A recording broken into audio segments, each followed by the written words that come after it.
सोडून तुलाज मातीला तू जाग उधाणू दे आज उरी. उजाडू दे आज साकड हे माग होऊ दे पहाट नवी.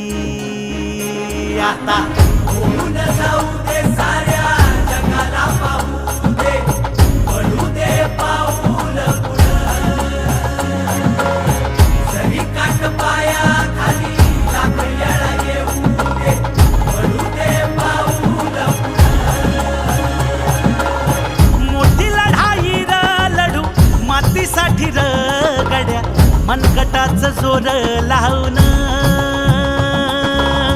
दाटला जरी अंधार एकजूट होऊ आज दिवा देऊ तेज धावून.